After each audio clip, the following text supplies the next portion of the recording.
Welcome back, deep divers. Ready for another fascinating deep dive? Today we're going to be looking at some afterlife messages and 2025 predictions. Oh, wow. Yeah, and this is from an article about Sarah, who, well, she considers herself to be like a guide or a spiritual guide, I guess you could say.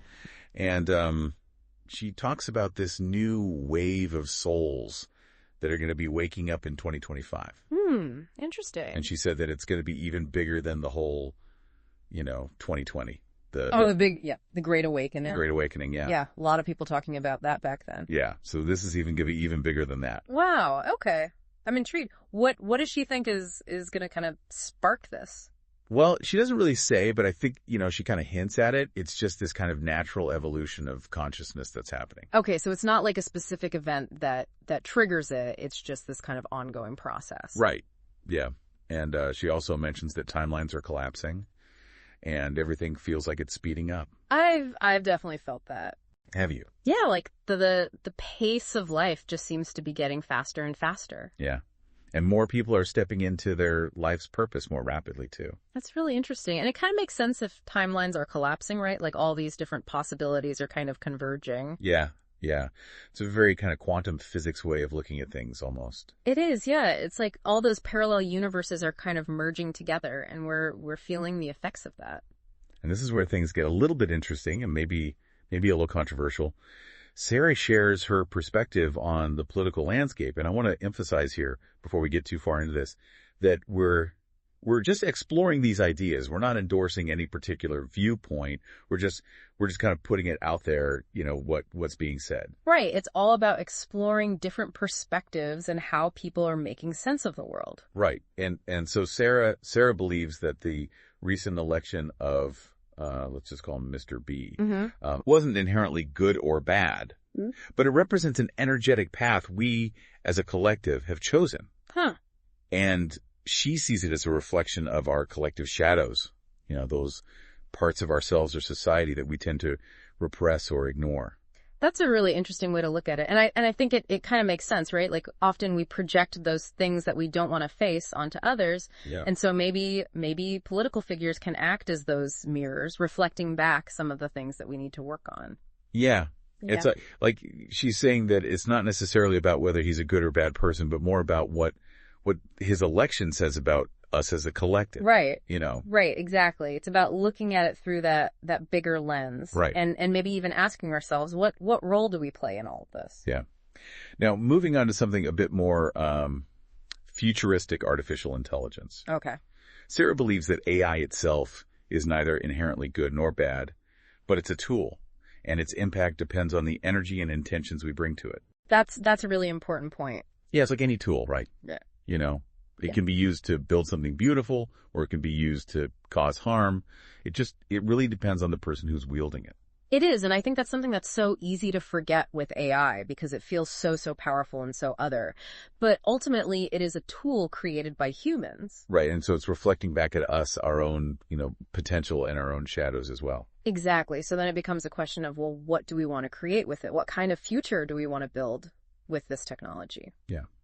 And speaking of powerful forces, Sarah talks about the Earth as a living entity, expressing her, let's say, displeasure through natural disasters. That's something that a lot of indigenous cultures have believed for centuries, right? Yeah. That the Earth is a living being and that we need to be in harmony with it. Right, and that we're not separate from nature.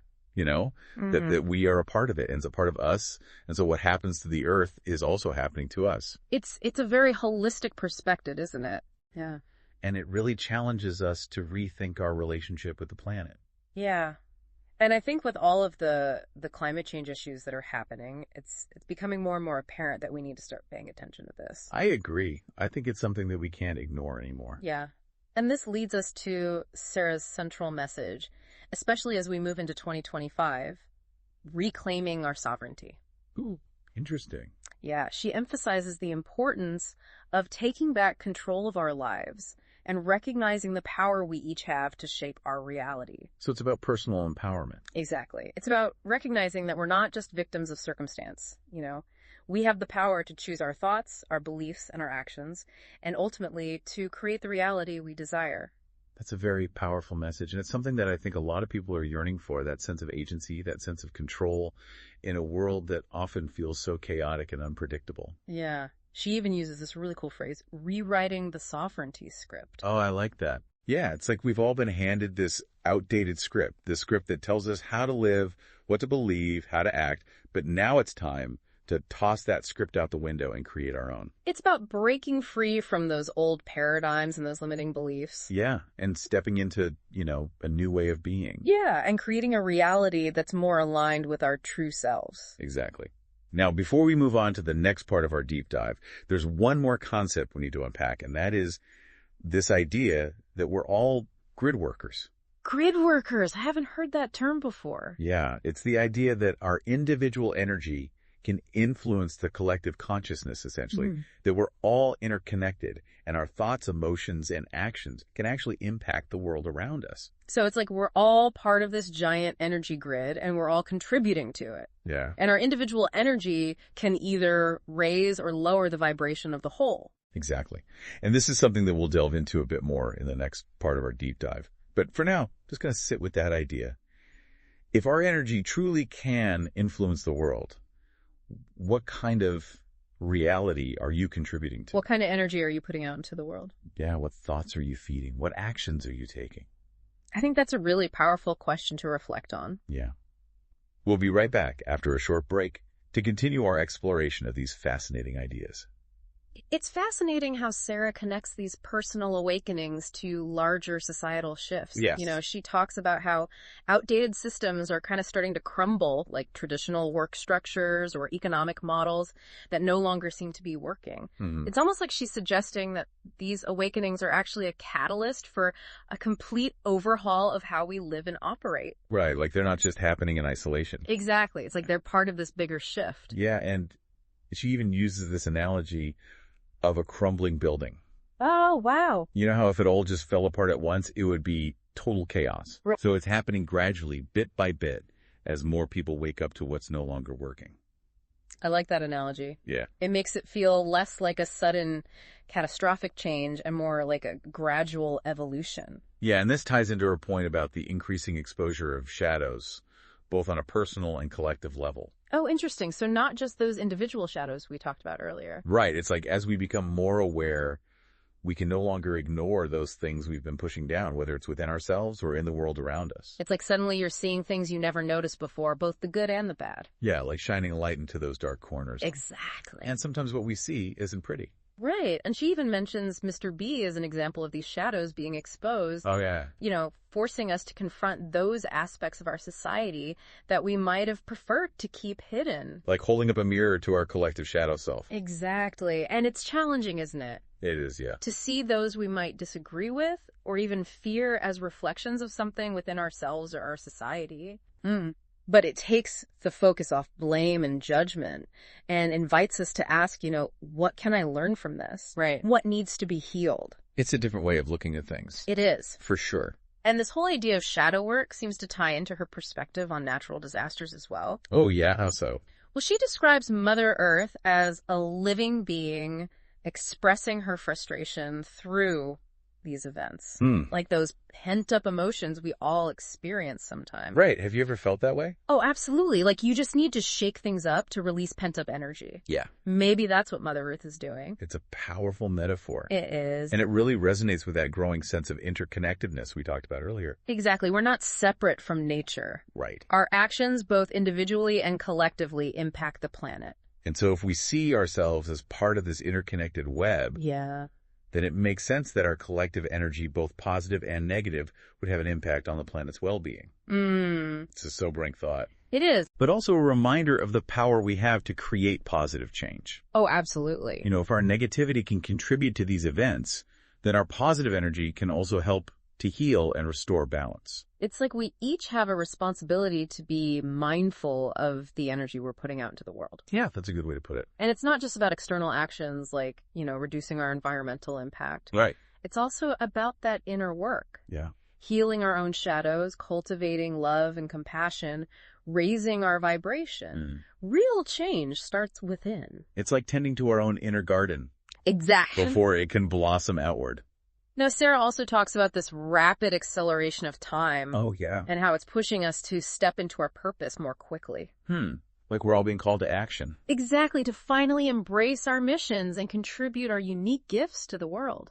Have you been feeling that pull lately? I have. Like there's not a moment to waste. Absolutely. It's almost as if time itself is urging us forward. And this sense of urgency seems to be connected to her vision for 2025. Oh, how so? Well, she sees it as a year of stepping into our power, reclaiming our sovereignty, and really owning our role as creators of our reality. It's like a pivotal year. It is. A turning point. Exactly. Have you set any intentions for 2025? Maybe that's something I need to start thinking about. Now might be a good time Yeah. to start envisioning what you want to create. Because if timelines are collapsing and everything's speeding up, Right. then 2025 might be here sooner than we think. Exactly. She even says the guides are watching us, Oh, wow. urging us to remember why we came here to step up and make a difference. It's kind of reassuring to think we might have some cosmic support. It is. Right. Yeah, it's like we're not alone in this. We're all in this together. And there's a bigger plan unfolding. Exactly. But with great power comes great responsibility. Oh, yeah. Right. That's true. So how do we navigate these intense energies? Yeah. These collapsing timelines, this call to step into our power? That's a great question. Where do we even begin? It can feel overwhelming to think about changing our entire reality when the world feels so chaotic. Right. Like, where do we even start? Well, that's where Sarah's message about sovereignty comes in. Okay. It's about recognizing that we have the power to choose our thoughts, our beliefs, and our actions.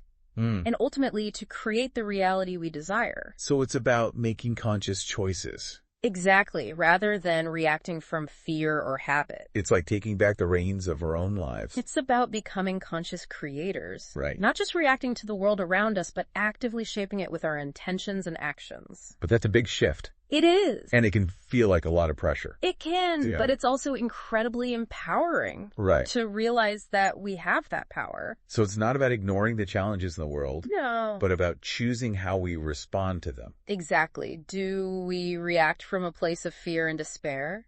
Mm. Or do we choose to be a source of light and hope, even in the midst of darkness? It's like we each have a choice Yes. to contribute to the fear or to be part of the solution. Exactly. It's about remembering that we have a choice and that our individual choices, combined with the choices of millions of others, are shaping the reality we all experience. So we're not just passive bystanders. We're No. active participants in creating the future. Exactly, whether we realize it or not. And speaking of the future, Sarah's predictions about the role of artificial intelligence are particularly fascinating. Oh, yes. That's something I wanted to touch on. She sees AI as a powerful tool that can be used for good or bad, depending on our intentions. It's a topic that's sparking a lot of debate right now. For sure. Some people see AI as a threat, while others see it as a source of incredible potential. Sarah seems to fall into the latter camp, urging us to approach AI with a positive mindset and to see it as a helper, not a threat. Yeah, she even suggests that AI could help us to strengthen our own gifts and skills Oh, how so? by freeing up our time and energy from mundane tasks. So it's like AI could be a tool for personal growth and empowerment. Yeah, exactly. It's an interesting perspective, isn't it? It is. To see AI not as a replacement for human ingenuity, but as a tool that can amplify it. Right. It all comes back to how we choose to use it. Yeah. Do we use it to control and manipulate? Or do we use it to create, connect, and empower? So it's not about fearing the future, Right. but about actively co-creating it. And that brings us back to the heart of Sarah's message. Yeah. The importance of choosing love over fear, of focusing on the positive outcomes we desire, and of stepping into our power as sovereign creators. It's a powerful message. It is. And it gives us a lot to think about as we move into 2025. And if we can do that, if we can individually and collectively choose to embody that higher vibration, then who knows what incredible possibilities might unfold in the years to come. We might even surprise ourselves. Exactly. Now, that's a thought-provoking idea. It is. But before we get too carried away, envision utopian futures, let's bring it back to the present moment. Right. What are some practical steps we can take, starting today, Yeah. to align with this vision of personal empowerment and co-creation? What can we do to rewrite that sovereignty script and step into our power? That's a great question. And one we'll explore in more detail in the final part of our deep dive. We'll delve into Sarah's suggestions for reclaiming our sovereignty, stepping into our missions, and creating a reality that reflects our highest aspirations. Stay tuned. The adventure continues. So we've covered some pretty mind-blowing concepts so far, Yeah. you know, from spiritual awakenings and these collapsing timelines Yeah. to the power of AI and even Mother Earth, you know, expressing herself through these natural disasters.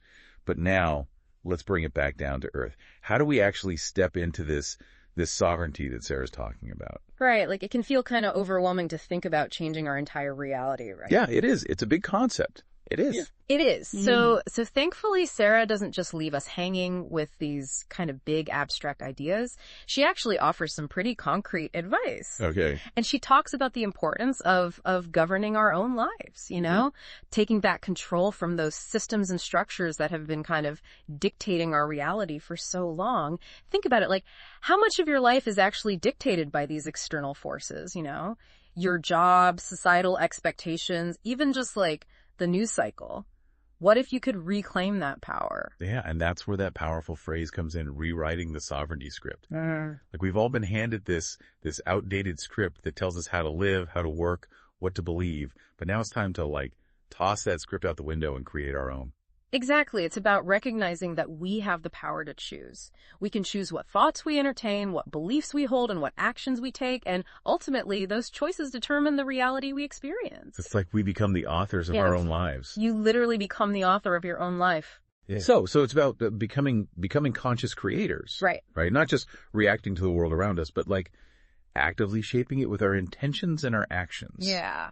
But where do we even begin? Yeah. You know, it can still feel overwhelming to think about changing our whole reality. Right. It is it's a big concept. So Sarah suggests starting small. You know, focus on the things you can control, your thoughts, your emotions, your energy. Okay. Become aware of where you're giving your power away, whether it's, you know, to a job you hate, a relationship that drains you, or even just to those like negative thought patterns. It's about reclaiming those pieces of yourself that you've kind of given away and bringing them back into alignment with your true purpose. It's like taking back those little pieces of ourselves that we've scattered along the way. Exactly. And remembering like who we truly are. And something that Sarah really emphasizes is the importance of not comparing our journey to anyone else's. You know, we all have our own unique path to walk. Have you ever fallen into that trap?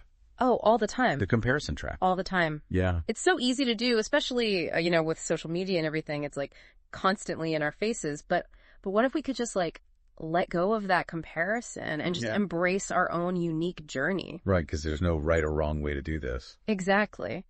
And something else that she stresses is the importance of joy and playfulness. Oh, yeah. You know, it's not all about serious self-improvement and shadow work. It's also about rediscovering that like childlike wonder and delight in life. It's like remembering that life is meant to be enjoyed, not just endured. Exactly. Even amidst chaos and change, there's always room for laughter, for creativity, for those moments of like pure joy that remind us why we're here. Yeah, it's those moments of joy, you know, those expressions of our authentic selves. Those are the things that like ripple out into the world and create positive change. Like a chain reaction of light, you know? Yeah. Starting with our own inner spark. It's a beautiful image. It is. And it brings us back to that powerful concept Sarah mentioned, you know, the idea that we're all grid workers. Right. That our individual energy actually impacts the collective. Yeah.